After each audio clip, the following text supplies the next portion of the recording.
Ambang kenala to? Pondiri.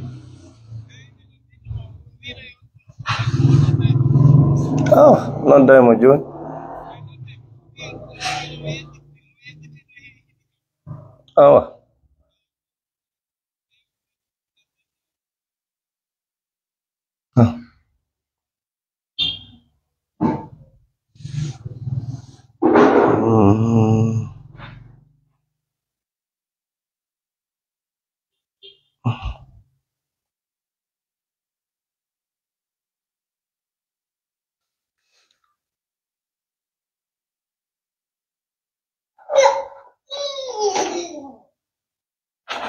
Karnu. Bangke. Jam tu, gitu fi tiga aja deh. Piramid ini, Bubakar. Agak ini hari anak itu saya aku tadi tiga. Dino dek sare boy. Saya aku tadi tiga dino dan sare boy biar tiri deh. Ya anak itu ke piramid dah. Jam ikisi mo misal minion Allah be di jam ka bengureji ka balle ka jawle are ko video on suka me wondo Senegal boutique jo mi hawri do mi fe'ina kun do woda kadi kam beydani on ono wonbe telen tombe fi haburto wattandiga bayru ko keldudo tu wadata sifa dum do yo wotana andudo tana en wodi birdi ko fi wawle fijire kono andudo tana e leydi ka woni don ƴetta du webita fi rentingol jama mum Allah wadi taw video hebi 63000 ka wadi mo don ka TikTok fe ina do hedo don mi jonna on exemple pay kum men ko wadi ton dum taway ko rena gol rento wala enen be boutique wonbe do Senegal wasiyo kala ren en koy joy to wosoy koy aray koy ka boutique aji naata ifodugol fiju ndaroji maadum ko yara koy na jaymali tawa la faamu de na utta ba fangal inna be natuga walla ma kon be sotta torkion rena dembe kala domi do andi fiju no hawi ad salligi modum no bondo e jiw hala yangon amemo yani bitum Allah Senegal lo heri habi ko to mi da medum do bi sapodi Allah mi kana nali madun no hoto raydi enen be boutique be do Senegal wasiyo kala ren en koy joy to wosoy koy aray koy ka boutique aji naata ifodugol fiju ndaroji maadum ko yara koy na jaymali tawa la faamu de na utta ba fangal inna be natuga walla ma kon be sotta torkion rena dembe kala domi do andi fijiro do hawi ad salligi modum no bondo e jiw hala yangon amemo yani bitum Allah Senegal lo heri habi ko to mi da medum do bi sapodi Allah mi kana nali madun no hoto raydi enen be boutique wonbe do Senegal wasiyo kala ren en koy joy to wosoy koy aray koy ka boutique aji naata ifodugol fiju ndaroji maadum ko yara koy na jaymali tawa la faamu de na utta ba fangal inna be natuga walla ma kon be sotta torkion rena dembe kala domi do andi fijiro do hawi ad salligi modum no bondo e jiw hala yangon amemo yani bitum Allah Senegal lo heri habi ko to mi da medum do bi sapodi Allah mi kana nali madun no hoto raydi enen be boutique wonbe aray onnani ma ko do suka Abdullahi Satina aweltanama ko yiwɗa oɗo danger ƴettuɗa téléphone ma waɗɗa yewtere ƴettiɗa siɓɓe ma ɓe dowa wattande ila paykungo no halfinano boutique ton daka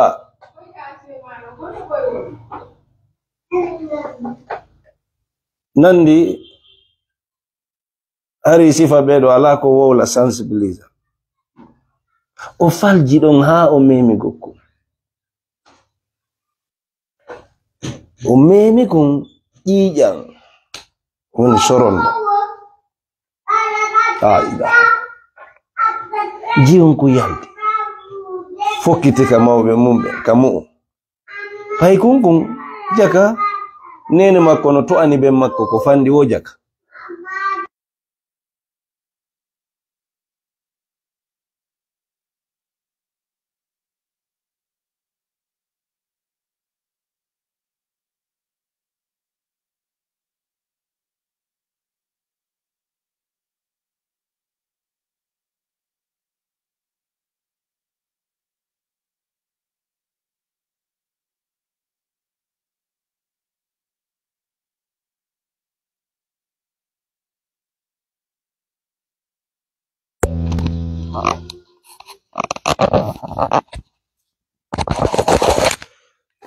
pay kunkun ngo ndari o tawi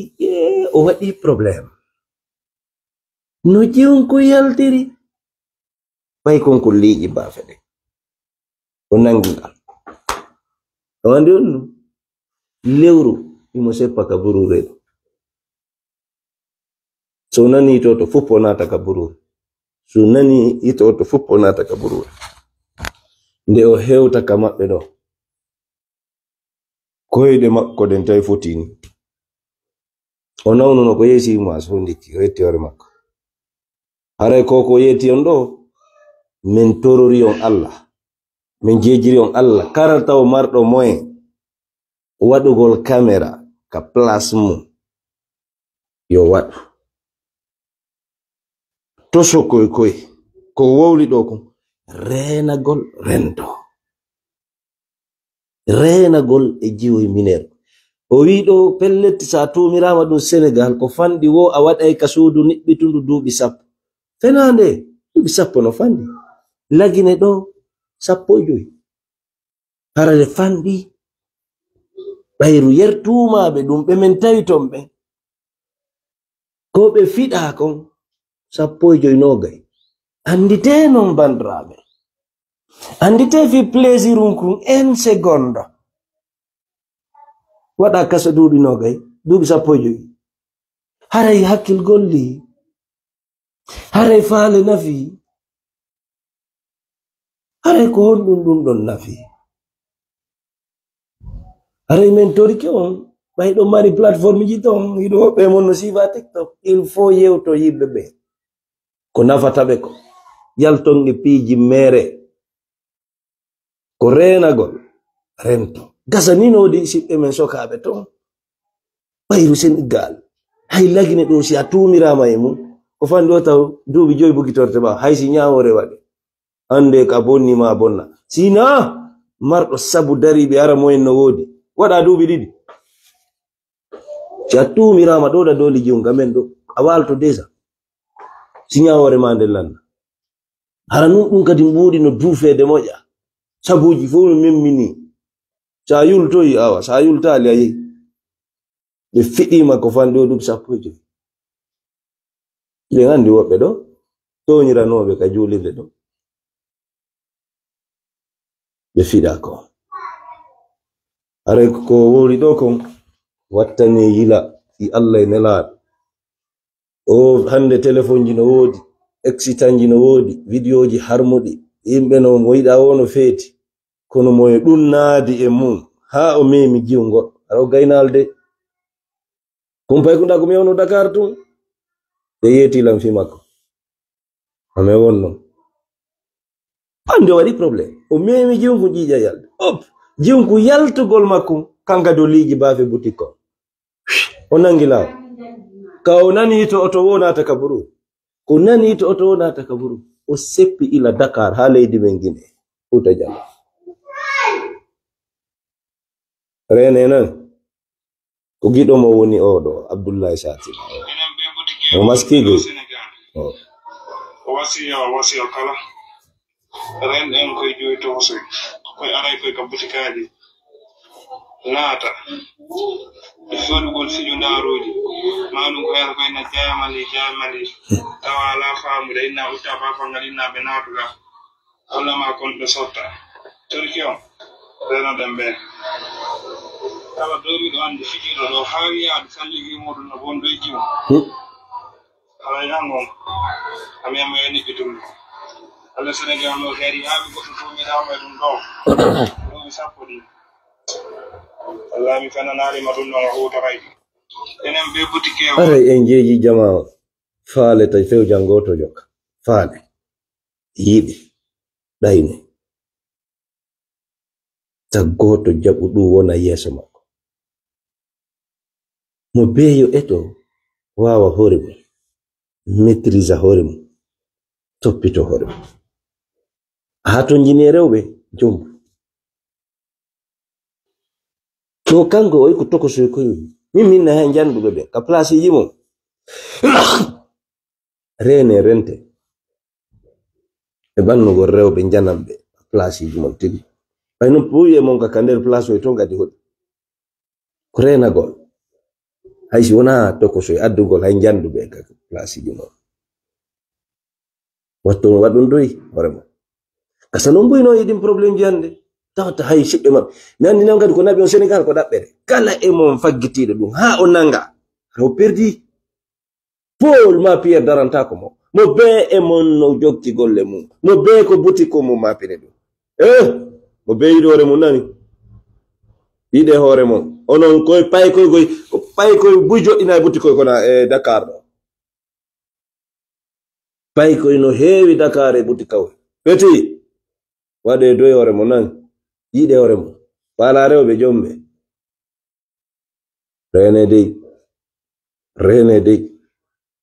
rene kala e mum etiɗo ha o heɓi ande e nder ɗum o heɓata daranton heɓata goto accitata golle mum kippama sab wona kama wonɗa ko ɗaɓɓere naɓi on mo be no mari ko yoɓa suudu no mari ñamoɓe no mari place yoɓanteɗi awa hoore malande noon nowru malandu koye hoore malande fuɗata on salminama ici en Côte d'Ivoire quelqu'un a fait 6 ans de prison à cause de ça 6 ans c'est petit aray peut-être garsa ko janduɗo seeɗa o memi sinon 6 ans c'est petit ɗum ko crime wiyete ɓeɗo ko 15 ɓe fiɗi ɓe wutti faaɓe kuruguruna yaha kurɗa ɓe faaɓe lan accane lan joni ko gonga mi memuno jiwunku pum joni a waɗa e 8 yare fiyon pour quelle raison un petit plaisir comme ça surtout si ko a jommuɗo seeda e ɓengure ma duuɓi 8 lanca fima bonna fi avenir ma jejiri on Allah mo beyo reeno hoore mum nata Allah reen goɗɗo de mo beyo waawu hoore mum faale ma on yiɗi ma on mo beyo maîtrise hoore mo be kadi ta wonu e leydi o waɗata tewtewre sariya leydi yo etto o anda ene mo bonni hunde kaari haysi ko Google andiɗa ici au Sénégal c'est quoi la peine d'un viol d'une jeune fille landuɗa Google anda mo violiji ko duuɓi jelo watta kaso ndara landuɗa mo wari goɗɗo ndara landuɗa mo menasi goɗɗo mo gañi goɗɗo tawa he ya waɗu ɗum ɗannoɗa renoɗa e yimɓe ɓe haray ko ɗum sariya no lagine goy sariya no gagoy sariya no gadi sariya la si yehi affaire politique ma ɗum ari on sariya la kono hakkunde men e yimɓe ɓe hakkunde men o gañawo ɓen yalaɗa inde de yalaɗa inde haray kadi si ɗum no gasi ko fatwano ɗo mo jokkuɓe mo ɓen fopp fottani wo kamɓe wo ko talba makko ɓe wo kanko ɓuri jangude aduna o fof en huwa a'lamu ahlil ard yimɓe men buy noon ko to woni yawde ƴogoya nanon ɗo ko jaabi fi mawɓe mon ɓen o ƴetti ayeje Qur'an o cippina fi heferaɓe shirkoɓe o ƴetti mawɓe mon jokkuɓe lawol wirdu tijjani o watti ɓe plus heferaɓe heɗito ɗe ko ɗiɗo koye waɗi vidéo sirsa o suka ɗo e min landal ngal o ɗo kadi ɗon noon attore moɗo taw est ce que ɗi waway débriyade ɗon ka tawi marsali ƴetta taxi moto goto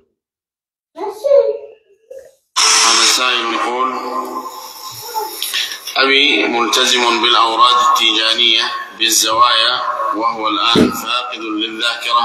فهل أستغفر له وأترحم عليه إذا مات؟ نعم. Est-ce que يبقى بباسي دينغو 30.000 ɗiɗi ka ndari ɗo sikki ko 40.000 wonɗo kolɗo nungo tajum ndare jongo marché de asa lubin non semmi jonni semmi ɗo fi essence o coggu majjum haray landal ko suka o landi ko womi ɗo landi wo ko landiɗo o babay ngan no waɗɗi no yowiti no jogiti lawol tijaniya iɓe wirdo ɗum iɓe yaha e zawiyaji mum iɓe tabiti e mum enen si ɓe maayi miɗo duwaɓe duwanade miɗo duwaɓe yurminde landal ngal fowni heɗe ko jaabi ko wo ko gandogo nani heɗe إن كان على الشرك بالله konon direto ƴettiri in kana ala shirk goɗɗo lando ma landal kaari baben an no tabiti e wirdagol bimbe kikiɗe astaghfirullah la ilaha illallah salatu ala nabi bimbe kikiɗe no waɗa zawiyaji on si maayi mi du'antomo kami du'a ko mo du'onaade au lieu a yewtude landal ko landoɗa ko in kana ala shirk عز وجل فلا تترحم عليه ولا تدعو له wo haray a yurmetake baba en ma sai ɓe maayi e tariqa tijaniya na ya yurmeɓe wona ya du'anoɓe mushrik maayi kefer مشرك ما كان للنبي والذين آمنوا o yettude aya qur'an cippiɗo e fi heferaɓe shirkoɓe yetta on aya watta e hoore julɓe seediɓe reweteɗo ala sona Allah horoɓe suumay ittoɓe zak hajjoyoɓe suudu kaaba waɗoɓe zicre ko ƴetti alqur'ana e sunna ƴetta ɓen watta ɓe heferɓe ƴetta on aya duufira heferɓe ko andirɗon kon no jokka استغفروا للمشركين ولو كانوا أولي قربى من بعد ما تبين لهم أنهم أصحاب الجحيم وما كان استغفار إبراهيم لأبيه إلا عن موعدة وعدها إياه فلما تبين له أنه عدو لله تبرأ منه إن إبراهيم لأواه حليم. إذا كان أنه عنده شرك بالله واستمر معه إلى أن فقد الذاكرة صار ما عنده وعي اتركه وحاله. طيب يتركه وحاله ene jaka mo nawi yareke ora yonno mo nawi hakkille ɗen oray ene gando no do'a jaborde ni landeɗa landal e feesiɗɗo ma julɗo jogiiɗo alqur'ana ɓayru west africa ko ɓuri kon ko riwaya wat jogiiɓe tafsir ga on enen afrique de l'ouest ga ko ɓuri kon ko tafsirul jalalayni jogiiɓe aqida asha'ira jogiiɓe fiqu ƴettuɓe lawol mazhab malikiya wonɓe rewde Allah juula waktuji Allah ɗinjoyi ɓe ndaari qur'an karamokoɓe maɓɓe yurnitike yiyaniɓe laawol ngol sunna ngol nelaɗo tigi rewɗin ɓe sinciɓe mobodiri yewre mum ƴetta sirku takka e ɓen shirku e kefeeru hakkunde mo Allah ɗum ɗo gandal wono ye yaw jangoyen ko ɓe faala ko yaw ka sifa mi heɗe o suka ɓenduɗo ko jaaboto ko landoto taw Allah tawara o sihimo nawni Allah ndikkimo ene mi anda ko no hewti jama السلام عليكم ورحمة الله. مرحبا. وعليكم السلام. بلغنا أن الشيخ صالح الفوزان مريض وهو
on ɗo ko ɓuri hittude ko ɓe kamɓe dey ɓe teddine karamo koɓɓen fof ɓe duwanto ɓe hawrindineɓe so ɓe falji kadi ɓe yalte ɓe rutta ɓe hoore needi holli kadi no sifa ɗi fatuhaji wonɗi jaalade ko haqqille sukaɓe par ce que sposa nen koye wonɓe yawde laakara ɓe acci dayen e tanaji men ɓe ƴetta ɗi fikraji ɗo waɗa hakkundeji julɓe ɓe ya ha an jooɗoɗa fiɓa o wonɗo wirdade tijjaniya ɗa ɓay mi anda ko no winni on taw wirdo hay tijjaniya min mi ronko famde ɗum ay istighfar salatu ala nabi ɗum koko ari koko werɗina bimbeeki kiɗe e goɗɗo no wirdade an haraɗa fiɓi ɗo on ko sirko kefero an hiɗa jaɓi si on mayi a duwantako he tawalle mo nanɗa ceernojo mo nanɗa no wolan ko ɓura ayije ɓurano kadi o ƴettam par ce que basigara yanga anda jokka ko ɗum oɗo woni wiide sa yiɓe interdende ko fi sovugol sukaɓe ɓe ɓe andina ɓe mawɗo no fena mawɗo no wowla hara o hawrodira mawɗo no wowla hara o hawrande e sawaba hara noon na an ko sikkuɗa kon ɗum e min mo waɗi doloki jani o woni moko ba ko woɓɓe woni naadude haqqille mum hande ko concol woni moko ba ko fenande ko jikku woni moko ba ko أهل الأرض فردنا على الكلام ولا نطعن في أحد ولا نحكم على النوايا فلا يعلم ما في القلوب إلا علام الغيوب. ala anduɗo ko woni ka ɓerɗe yimɓe ɓen sona Allah kono ñawirta yimɓe ɓen keferi gonno jooɗi e juulirde imo wiya la ilaha illallah la ilaha illallah ñawamo kefer andi koni ko fonno makko kono wolde. ولكن بمثل هذه الفتاوى مع الأسف الشديد أخرجت لنا الغلاة والتكفيريين والقتلة والمجرمين. هذا sifadi fatuwaji gona wolede ɗo ko arɓe kesum ɗo ardi koko saka julɓe ɓen lanca hakkude maɓɓe puusa ɓe warindira daggina ƴiƴe maɓɓe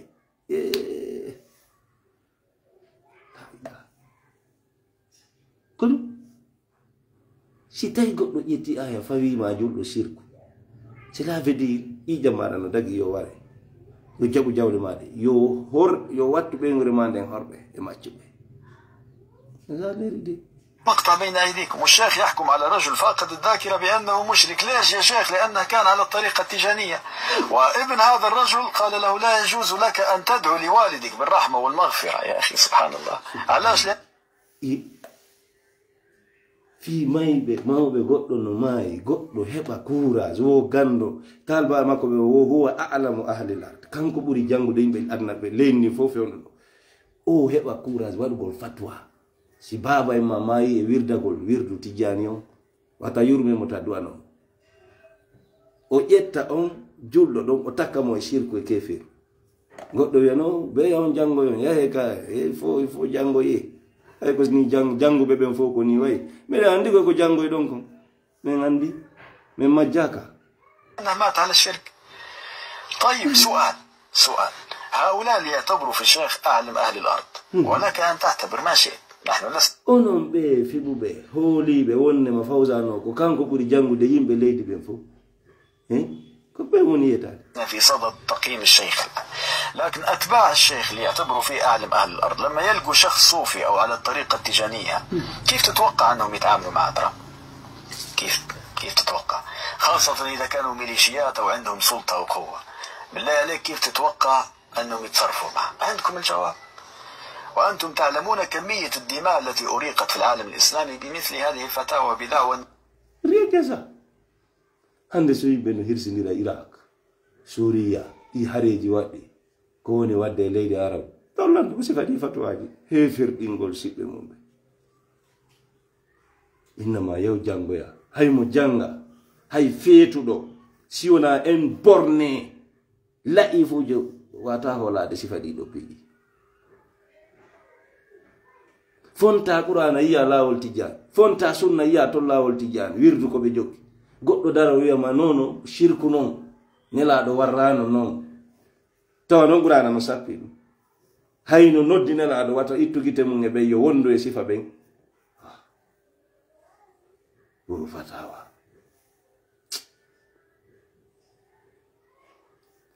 ko yata jangoy Allah e fujo ko an jangoyta ko an ذلك فلماذا التسرع في الحكم على الناس بالكفر والشرك والضلال ñawata julɗo kefero ayrano gollal kefero pour quelle raison ko ngaygo honɗum ni jooɗiɗo bimbi jooɗode e jama mawɓe e sukaɓe no waɗa zikrullah jooɗora noon kikide waɗa ɗum an ko beelol hongol heɓata ñawaɓe e keferaɓe shirkoɓe konto ayna jiita konto ittuɗa ɗum Fawzan konto itti ɗum ko njelo e yimɓe men loowa ɗum njelo mene meɗen andi banankoro tawi si cheikh kundari ɗo cheikh Moukhtar al kundari ɓe seni ke ton balɗe ko ɓe seni ton ko wirdon ka micro waɗete joni noon wiwtiɓe no jango e juuɗe ɓe ɗo no Fawzan en no arti ɗon no juulirde siɓɓe men maninkaɓe ɗon pullo no woni salli on ko kanko waɗata dawa on kadi cheikh en yewti wirdon fuɗɗa astaghfirullah alazim alladi la ilaha illa huwa alhayyul qayyum hadisi no ari womo wowli oɗo laabi tati innano condition ni quelle condition nelaɗo maki mo wowli astaghfirullah alladi la ilaha illa huwa alhayyul qayyum wa atubu ilayhi laabi tati Allah accanaymo kala ko waɗi hayso dogu ñande guerre walaw farra min azaf hayso tinodiri eɓe ɓen o dogi jaka ɗum ko bakkatu molanaɗo tolérance zéro nelaɗo maki kala wowluɗo ɗum laabi tati Allah accanaymo haysi ko doguɗo guerre e goɗɗo no jooɗi bimbi ino wiya ɗum astaghfirullah alazim alladi la ilaha illa huwa alhayyul qayyum astaghfirullah alazim alladi la ilaha illa huwa alhayyul qayyum hino ewno ɗum hino notito ɓe gayna ɗum noon allahumma salli ala sayyidina muhammadin alfatih lima ukhliqa walkhatim lima sabaqa nasir alhaq bilhaq والهادي إلى صراطك المستقيم وعلى آله حق قدره ومقداره العظيم ɗum no notito no juulayna la gayn la ilaha illa allah la ilaha illa allah la ilaha illa allah la ilaha illa allah kombo wiyen afdalu zicre nelaɗo la ilaha illa allah gono joni waɗi ɗo oya ƴetti micro awas iblisaru maɓɓe janndudu ngari jaka woɓɓe no ka cuuɗi ala wirdade ɗum waɗe noppi jama on curoy la ilaha illa o awa iblisaru maɓɓe jandu ndundu ari e fuɗɗike sirkuji maɓɓe ɗin wallahi ɓay jama on giddiɗon ɓayru jama on giddiɗon ko nambara wonno o wali no tuubi o addano haka galle ala jidda o wali o tubani jama tawi noon ko pullo fuutade e oɗo kadi ko Fawzan mo maɓɓe hosi babe mamayi da andi ɓe wirdoto tijja o na ya yurme ɓe na ya duwanoɓe few ayo fatuma. إلى ذلك يا أخي ولو اعتبرنا أن هؤلاء فعلا يذهبون إلى القبور وأصحاب الطريقة التيجانية يهو الجورو قبروجي بفامنا دويا مراكا سر إناكا تبقى كم بكدنا نرتدين هذه الساعة لا رادو أرانو الدقني جوني جوري قبروجي دي جاندين تنايون في الآخرة فيما يبقى جوني بيرو يهو بجورو قبروجي duwano mawɓe mum duwano fati ka fotta wo nelden fati ɓe duwano ɗem hiɓe faaminana en wondema ko shirku ɓe woni waɗede wo ko yawgol toragol ɓen mayɓe mi anda konto ɓe ƴetti toñugol nam pay ko wankol no yaade ɗon imo ka laawol o ɓadike ni o ɓadike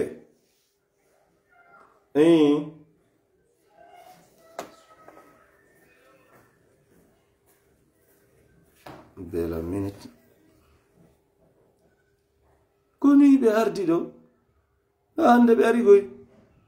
ila banankoro menen meɗen andi ko julɗo go jokki contraire ko ɓe jokki ko woni kefero do'antaka yurmintaka hay ƴiƴam makko ɗan no dagi heɗoɗen suka on woni jabade ko عندهم خزعبلات وضلالات بل وحتى شركيات يا أخي وسمي أنت ما شئت من الضلال تمام دونك شرك بدعة كفر دون كلا غوبدو كبيوني منكم. وأنا هنا أضرب مثالا يعني أعتبر ذلك جدلا وليس حقيقة. هل نستطيع أن نحكم عليهم جميعا بالكفر والشرك وإذا ماتوا لا نترحم عليهم؟ إذا أنتم لم تكتفوا بالرد على منكراتهم بل حكمتم عليهم بأنهم ماتوا مشركين ثم حكمتم عليهم بأنهم باءوا بسخط من الله وغضب وبالتالي ولا ريب مأواهم جهنم وبئس المصير. وفاني وادي مثال لنا إني تجاني أنكم فوبين جتاي بنياوري وتري wata ndarude faljereji maɓɓe ɗin yewten ɗin ɗo hollemɓe ɗum ɗo ko faljere ko ɗum ɗo wonde sawabu e ñawayɓe ɓe ko kufru e shirku e kadi ko mayuɓe naata yiite ɓe fof maɓɓe o hay ɗum ko gandalol ngal janguɗo Fawzan ko mbo jannimo ha o wowla ɗum ko juuɗe nelaɗo o ƴetti ɗum sahabajo on mbo naniri ɗum no heeferɗina julɗo watta mo kefero onon kon homɓe konto ittuɗo ngal gandal ya ha yommo huwa alamu ahli l ard o kanko ɓuri jangude yimɓe leydi ɓe إذن فهم ضللوا ثم كفروا ثم منعوا الناس أن يستغفروا لهم طبعا لأن joni na yewtigi do ani ko yo bay mama e wiru dija na durno be do bayru ka la ifujo haray ko anko ko kambe da ko be dalobe ko kambe wolata ko jettata haray dum no hawni di si bay mama eno wirdade tija bay ma juula 5 prière ka juulirde kadi suba ka juulirde horay suma e ittay zakka ittay mudo hajjay waday sunna fo no jokki ko moy o sibe may be wirde dija shirk kufr yite be yita yurme be nala zamaro ko jonna musabio sabi hadi magazine okay la minute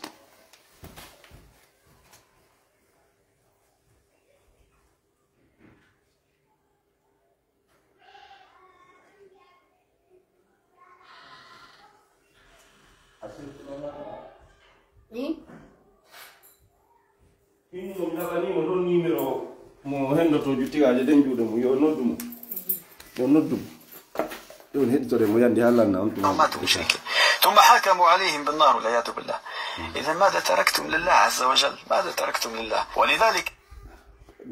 حتى وإن جئت لكلام العلماء المحققين ستجد كلاما كبيرا وجميلا وعظيما في المسألة بعدم الجزم بمصير العباد وأن نوكل أمرهم إلى الخالق جل في علاه وتبارك في عليا. يقول أبو حامد الغزالي صاحب كتاب إحياء علوم الدين يقول: ومهما حصل تردد فالتوقف عن التكفير أولى، والمبادرة إلى التكفير إنما تغلب على طباع من يغلب عليهم الجهل. تجدون ذلك في كتابه فيصل التفرقة. عندي بيرو بواي وزيف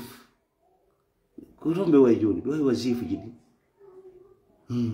لن يدخل الجنة illa man kana salafi aw wahabi. Ɓeɗo e sif ko ɓe seedi wala hiɓe naɓi hoore maɓɓe ko sifu ɓe naɓuno hoore mum ɗon lan yadkhulal janna illa man kana hudan aw nasara. A wona li salafi ma wahabi an aljanna ka maɓɓe a yiyata ɗum kamɓe ɓe mari ñawgol goɗɗo ɓe wawi ñawde goɗɗo ko miijiɗa ɗo fankuɗa wallahi ɓe wawma ñawde ɓe naadama yite ɓe ƴetta kadi hayeje ɓurana ɓe wattama jufulu siɓɓe men no yehi no loowa piiji joro yaw jangoya so jangay ko fuuta ɗo na to poso mo hendi ɗo fikra ñolɗo. ويقول أيضا إذا وجدت الفقيه يخوض في التكفير والتضليل فأعرض عنه. أي بو يوتو كارمو كوبي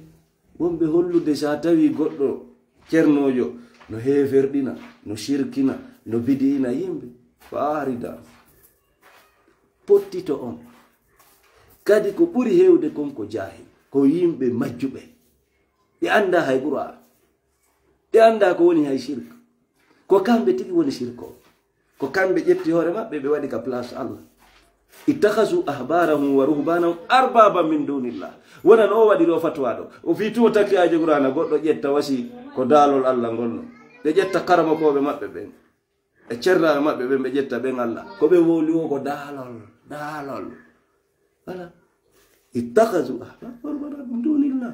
ko ɗum fewndi hande nanaɗi Cheikh Fawzan ko maki kon mo wirdi ke tijjani ko shirko maayi du'anta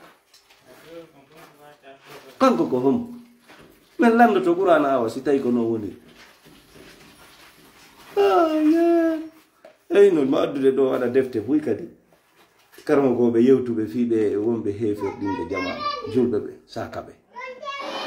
ويقول الإمام الزرقاني رحمه الله إن الكلمة إذا احتملت الكفر من 99 وجها ثم احتملت الإيمان من وجه واحد يجب حملها على أحسن المحامل.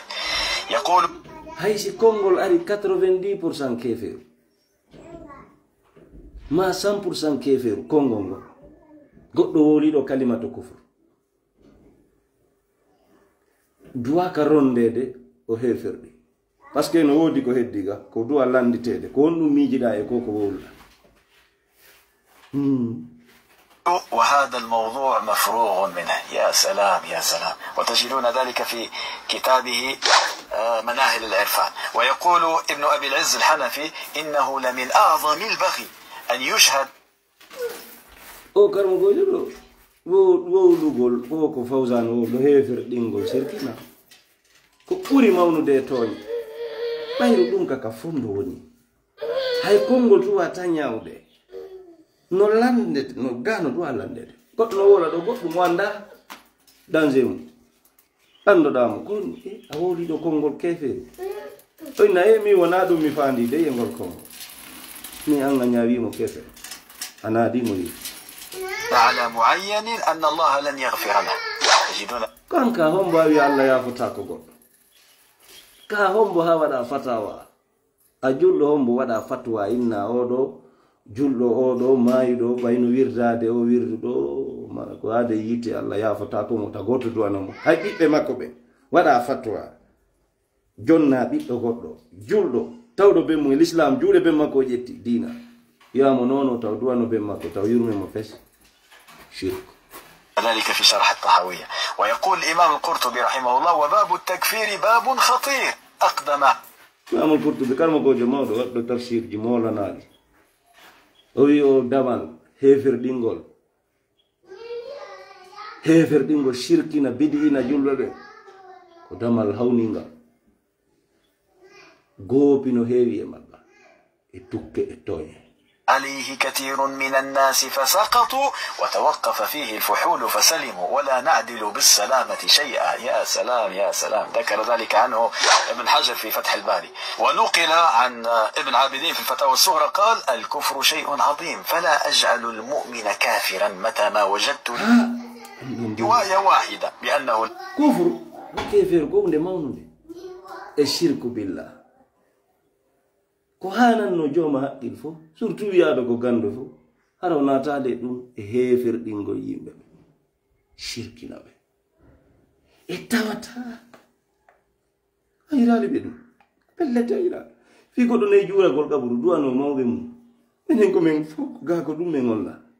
ko mayɓe ɓen koyeɓe duwane koyeɓe waɗane sadaka minen min ganda ɗo e nokku ko yahata wiya soro en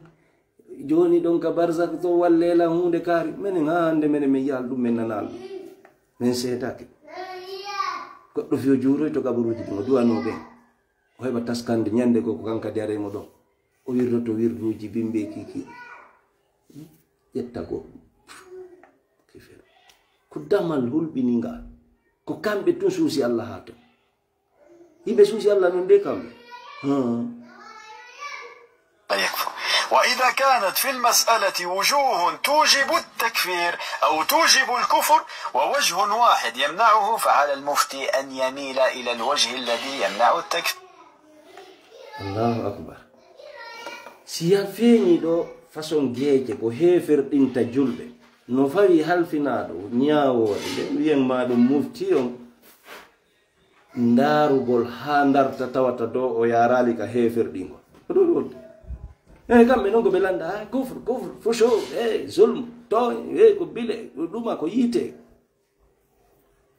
kamɓe ko ɗo golle maɓɓe ko ɗum yimɓe men ɓe rondo yani كلام ياسر. هذا كلام العلماء الربانيين المحققين، لا هؤلاء المتسرعين الذين يكفرون الناس بأبسط شبهة. فالدين أيها الإخوة الكرام لا يؤخذ بالعواطف، الدين بالعلم. دين جوكرتاك بلد في أيدا غدو أيدا هودو كو وداتاكو كو هو تاكو يا هبي تتم بلد فوا أنتي شركو الكفر أو دينك كوانا بلد دي ko ganda e jon non bay ko beedo jangi men jango e tasi fangal do ganda fes menen men jango e taka heferdinobe yimbe marbe on droit menen ko Allah tum mari on haqqe Allah tan mari droit yugol mo wadi dum do o heferdi goto ala on droit surtout juldo jabudo Allah jebbili wondo julude salawatul khams ayirali musanamuru kaw arata o barkinoga a yiralimo ko hunde ko yowiti e shirku billah fawamo ɗum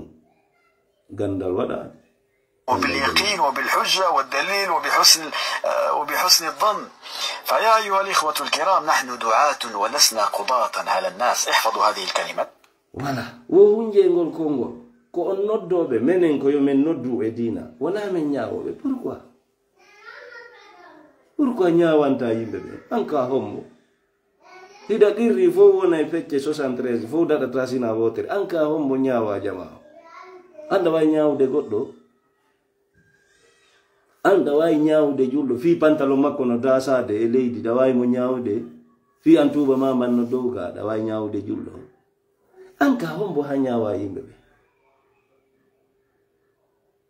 wa kullukum atihi yawma alqiyamati farda mo be aro e bagage mum go wahda kadi nyaawe kanyun tu yobe kanyun tu mo be meeday mayde mun den kanyun tu ubbe ka gaburu mun kanyun tu immito yo kanyun tu daro yo yeso Allah kanyun tu hetta ko golli ko Allah marani dum. نحن دعاة ولسنا قضاة. الله تبارك وتعالى يقول لنبيه وهو خير خلقه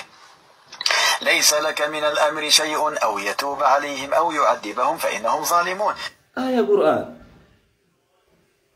وبيجي سبوجي بقول آية كونيلا دو إنه مكة بيه تائفة إن بتائفة بين بفيد نلا دون كاجي تابي وندي زيد ما بيتي بروتيزيد كاجي دين بفيد بنلا دو برمي مونيا الماكي dar ko be wadata annabajo mabbe dare be no rufaji jang annabajo mabbe Allah interveni wani ko no Allah wi laysa laka min al amri shay be do non kambe wobe mari dum kambe be mari droit heferdi ngol nelado fitumbe ni daru be ko woni wadda annabajo mabbe dari ko be woni lorude lan dari Allah jippini laysa laka min al amri shay ala nama e ofiya ke do hay hunde awata be nyaawde simiɗo faala mi lettaɓe simiɗo faala mi accana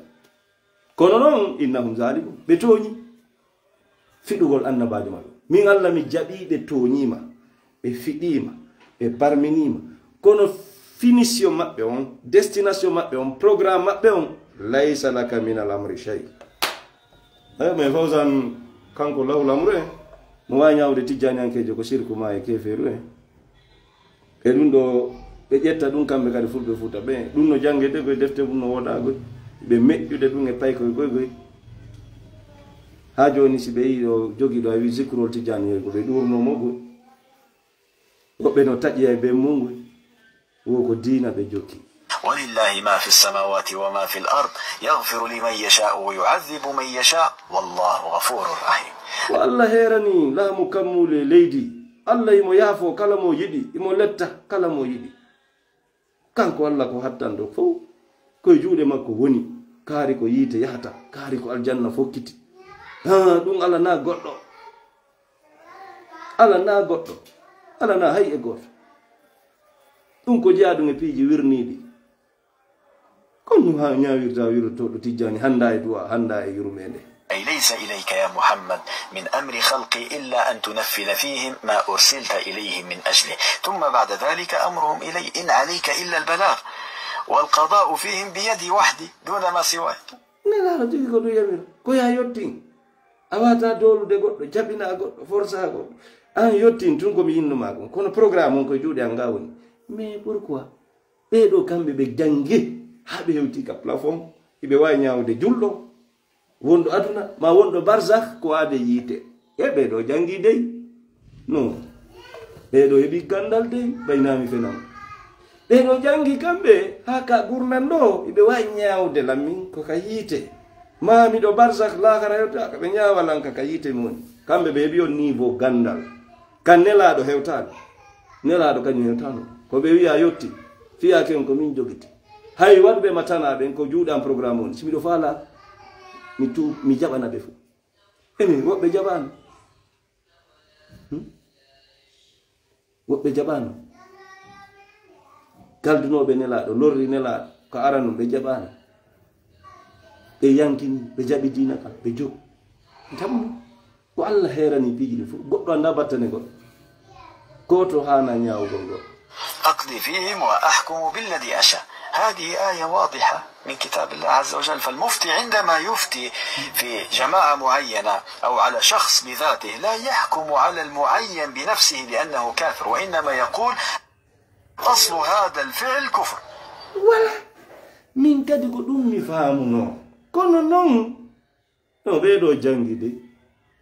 سلانتا ويتي دو مفتي باي جوني قدو جنگي ويه مفتي nelaɗo pewtano on niveau ɗo yastaftunaka qulillahu yuftikum yastaftunaka nelaɗo Allah wi yastaftunaka eɓe ɗaɓɓudema uddital yetoɓe dey Allahu yuftikum ko Allah udditata ko Allah jaɓoto mi hande ɓe mari ñawoɓe ɓe mari udditoɓe hiɓe mari ɓen joni hiɓe hewti e on marta o si mufti o landama landal e neɗɗo hara no toɗɗi neɗɗo ma no toɗɗi jama o duwakal jabade landal ngal tawata ko ɓemɓe toɗɗi ɗon direct ko jaboto ko gollal ngal mais voilà c'est ça ene babe ngan landal no ɗo babe ngan ɓe wirdade tijjani o ɓe yaha zawiyaji ɗin ɓe tabiti e mum si ɓe maayi ene miɗo duwaɓe duwanade yurmeɓe on tuma non ƴetta mo jokkiri ni tijjaniya hay ɗum ɓe anda ko ɓe jokki ko ñawgol tum ñaawa gollal ngal gollal ñaawete yimɓe ñaawetake tagaɗo la personne a watamo ñawde a duwaka mo ñawde na a ñaawo yimɓe kadi mojoɓere jokkuɓe hunde won ala droit ñawgol ɓe pour quelle raison ñawantaɓe ala on haqqe hande ni jango ɗan mari non droit a gandu ñawugol gollal ñaawa kuugal ñaawa faggitande mari on droit mais wona ɗum de ko ɓe yaɓe ñaawa yimɓe ñaawa ta e feddeji kamɓe salafiya ko kamɓe woni yimɓe aljanna ɓe mo jaayi on Fawzan mo jaabi ɗum ko kamɓe faw jokkuɓe salafiya on ko kamɓe ɗo woni yimɓe aljanna wona dino hoore maɓɓe aljanna ɓe وليس كل من جاء بالكفر أصبح كافرا. هذا لو قلنا جدلا أن الطريقة التيجانية عندهم شركيات، والذي نعتقده ولو اختلفنا معهم أنهم لا يصلون لدرجة أننا نحكم عليه بالشرك والعياذ بالله، حشاهم من ذلك. أقول هذا وأنا لست منهم، ولكن يؤلمني ما أشاهده وأراه من تكفير المسلمين بعضهم لبعض.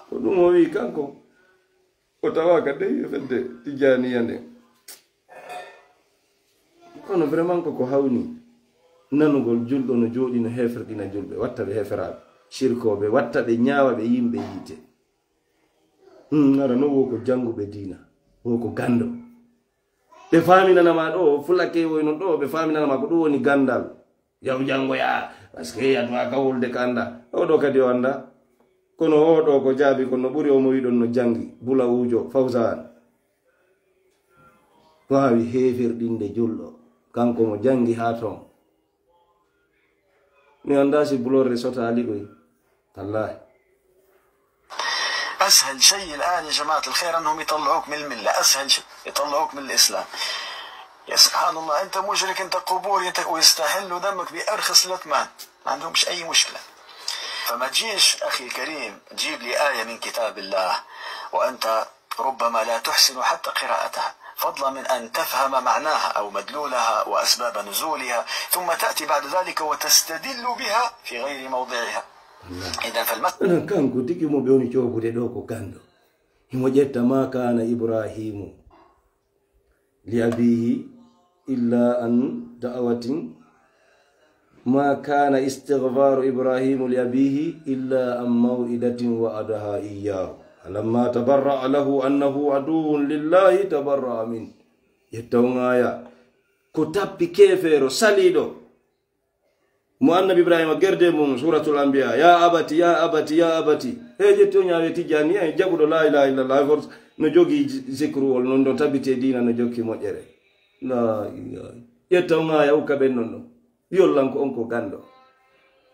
yanda ko ndoni gandal ko faamu donko. مسألة أبعد من ذلك بكثير. فقد نجد أيها الإخوة الكرام من يأتي بالكفر، سواء كان هذا الكفر كفرا اعتقاديا أو قوليا أو فعليا، ولكن لا يثبت الكفر على صاحبه بمجرد أن جاء به، لأنه لا بد من توفر الشروط وانتفاء الموانع. فقد يتواجد اعتقاد الكفر أو قول الكفر أو حتى فعل الكفر، ولكن هل لمجرد وجود الكفر يثبت الحكم به؟ الجواب لا. وقد فصل في هذه المسألة الكثير من أهل العلم والمحققين ممن ذكرتهم لكم ومن غير. إني جول ببين إني أويو بدين جبل لا إله إلا الله. إن الله ود قول لي دجوا كوادي. مو وادي كونترير قال لا يمكو غاري ويدي كاو يدال. وادي كفر. الله ويتن جينو مجيني أرى كونو موادي. قول لا كفر وادي. كوتو دوا كجيني جولو. دوا كنيام دريبا. دوا كجامفار. Dua ka detournude dua ka warde dua ka towñude ɗum ɗo fof waɗɗo ko kuugal kof mais ɗum holla on tigi o heferdi la personne wallah ñawama ko kefer. وذكروا الكثير من الأدلة على ذلك بأن ليس كل ما هو ظاهره الكفر يقتضي منه بأن نكفر صاحبه. فمثلا عندنا الحديث الذي في الصحيحين الذي يقول فيه صلى الله عليه وسلم: أسرف رجل على نفسه فلما حضره الموت أوصى بنيه فقال لهم: إذا أنا مت فأحرقوني ثم اسحقوني ثم ذروني في الريح وفي البحر، فوالله لئن قدر علي ربي ليعذبني عذابا ما عذبه أحدا من العالمين. إذن فهذا الرجل شك في قدرة الله عز وجل على إعادة خلقه، والشك ضد اليقين والإيمان. إذن فهذا الرجل قد أتى بشيء ظاهره الكفر ولكنه لم يكفر باتفاق أهل العلم. خذ دليلا آخر يقول عز وجل. no hadis ko be wolantani neɗɗo o tellement que ko andi o bonni Allah fes o yeti ɓengure makko nen simi maayi nangela hadis on ari ko ka selluɗe o wi sunnolla so sunnilam jaro ɗon hendu ɗum ka ndiyam o yi ɓayru simi hawroyi e jooma ha o lettaylan lette ɗe o lettata hay e goto tagaɓe ɓe mais welta miɗo bonnimo faale makko kuugal ngal ko honɗum no ngal kuugal ko honɗum e on hadis ɗon ko honɗum wi e fe on ɓayo hawri joom makko tawi mo huli hawrugol e joom makko mo andi mo bonni kono hadis o wi na ciri o landangal kono ngal kuugal min simi waɗi ɗum min wiwa men do simi maayi sunnela jaroɗon hendu ɗum sabuna mi hawroyi e Allah ko honɗum wiyato mo wolani ɗum ɓengure mum ko kuugal on ɗum ele no ari ka hadisa no ari وجاوزنا ببني إسرائيل البحر فأتوا على قوم يعكفون على أصنام لهم قالوا يا موسى اجعل لنا إلها كما لهم آلهة قال إنكم قوم تجهلون فمع وضوح رغبة قوم موسى بالكفر وهم يريدون أن يعبدوا إلها مع الله عز وجل لم يقل لهم نبي الله موسى بأنكم كفرتم بل قال لهم إنكم قوم تجهلون إذن فقول قوم موسى كفر بلا شك ولكنهم جاهلون بالحكم فلم يكفرهم نبي الله موسى عليه السلام to mo jettilan nangal nabi fe annabi Musa e yimbe mumbe ton andi ban Israila be nabi tampere annabi Musa ari sorti be mo ari lumbidi e mabbe mayo be ari be tawi yimbe benno rewa ngari be wi ko ayo Musa wadan men rewetedo wona wodirani be do ni rewetedo ko ni dole annabi Musa maki innakum qaumun tajal wa nabi Musa ko wi ha onon ko yimbe majjube ma faalabe majjude ma wonbe majjugol kono annabi Musa tretano be non direti ko be hefera annabi Musa nyawano kefero yore ban Israel ko nyawi innakum qaumun tajhalun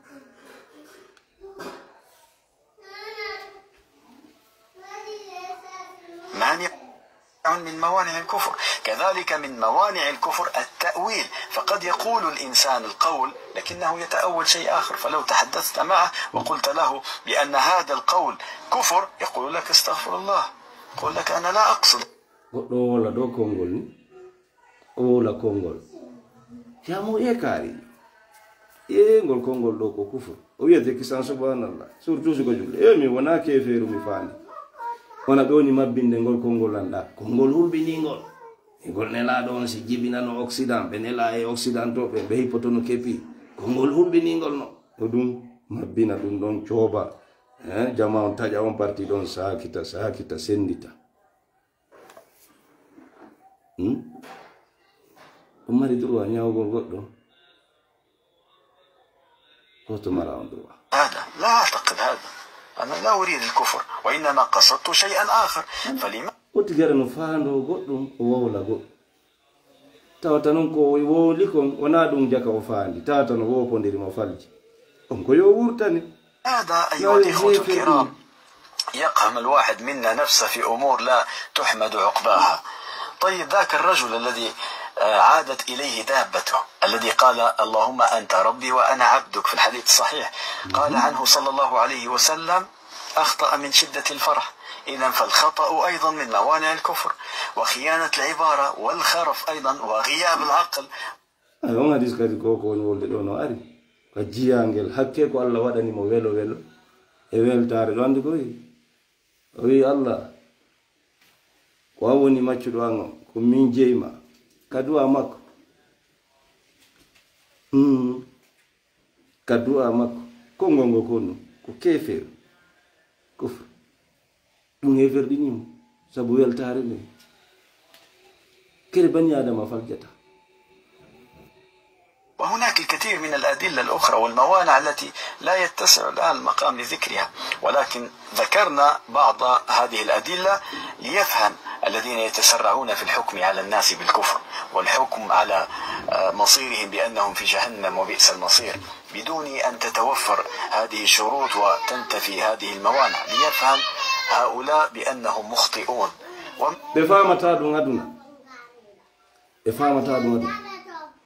onon jodi be wino jangi o karamo kobe mo fu hidon jodi e heferdingo julbe be shirkina be majjina be yetta majjere fawa e mabbe tukka be fura be piiji fop yo gandu ko faljere wonno pourquoi wadan tum pourquoi onon ko hombe tintini yawbe nyedoy ton mais yi nyedoy be misra be nediji e faamuji e jokkoral moƴƴal e huwodiral moƴƴal. mi yiɓen jangoɓe Misra Azhar, mi yi jangoɓe Suriya adiɓe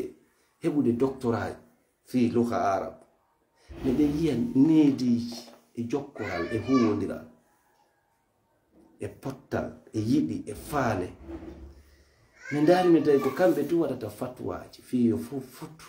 julɓe ɓe yo futu. ko ɗum hay mi heɗi goɗɗo ɗo hanki kadi ɓe mo lando sirre en chaine ni ko wonno si nelaɗo joni immitike ka kaburu maɓɓe ɗo Madina ɗo, ene no julɓe ɓe woniri ni no ɓe karamokoɓe woni waɗirde ɗi fatwaji, saka julɓe ɓen senda julɓe ɓen, ene nelaɗo koye ɗum jokkoto ka nelaɗo immoto kisa régla probléme o, ɓe waɗa fatwa ijma, ene nelaɗo ni gonga makko si ɓe yaltiti Madina ɗo, ene ko koko jokka ɗo ni, eɗa ko jahmiya, sufiya, salafiya, wahabiya, tijaniya, shazaliya, ashariya, qadiriya, turuguje, lawiya, mazhabuji ɗuma nelaɗo ni si ɓe yalti ɗo, ene nelaɗo ara yinna ko min e ɓeɗo wondi on sikka, on sikkude nelaɗo ɓe jokkay division, on sikkude nelaɗo jokkay ɓe sendoɓe eno sakorani eno sendirani, on sikku nelaɗo si nini si ɓe yalti e men ɗo ɓe jokkay en e ngol lawa jamais. ko fatwa moɓayɗo ɓe waɗata. mais pourquoi woɓɓe ala wadde ɗum rerɗina gasi jokku ko holiɗa kon kono ɓay tigi tigi on ɗen fotti en fof wonen hunde wotere moɓodiren jogoɗen dole ɓe waɗata. hiɓe kadina hiɓe joude rôle woɓɓe jonnude woɓɓe cembe ayɓe dina ɓen to, hiɓe kadinagoy hiɓe yakoragoy woɓɓe maɓɓe no nananagoy fuu no andi ko julɓe goy ko dina ɓe daranigoy, mais ɓe daranaki pota. Allah ko noddi ko pota, nelaɗo ko noddi en koye pota, kono jamais hiɗo yiyaɓe wiɓe nodda fatwa fi pota, fi on watta ɓe nodda, hiɓe wawma ñawde kamɓe ange min koye heferaɓe, kamɓe ɓe mari on niveau gandal, hiɓe mari on fikra ɗon, hiɓe wawma ñawde a wuruɗo ko aduna hon ɗo ka aade yiite. si tawi jarini haray an a anata, si tawi joni a nanoyi no Fawzan Jabori ɗo, a nanoyi karamokojo pullo no wowla ɗum, an leɗa andi baba e ma ɓe wirdu Tijani haɓe mayi, a holike ɗum ɗo, a salike duwanogal mawɓe maɓe, a salike yurmede mawɓe maɓe, fi tun goɗɗo no wi si mawɗo ma mayi lawol Tijani ko kefero shirk ko yiite o yaata, ronditoɗa ɗum haɗama hay ɗoygol sabu na a nani gando no wola. e harale o ukkitaki, o tefali, o tewtaki ko honɗo woni nder to lawol ngol, kono himo mari beelol suusi Allah ñawa yimɓe ɓe yimɓe yiite. haray darte piiji ɗin ono wonɓe consumude ko consume heɗoto ko heɗi wo, on yi non goye poɗodire ko dina noon kala ƴettuɗo partisan hare o yolike ta goto e mon ƴettu partisan mo be yo gollir haqqille mum ɓe, wona o siɗɗo yagal, siɗɗo d'abord haranaka dina siɗɗo yagal ɗon ka enna goto e men goto itta pippiru fiyo wonno e goɗɗo siɗɗo, miɗo wawi ɗaɓɓude ɗo welliɗo jaatigi ɗum, kono siɗɗo no soodo heɓota.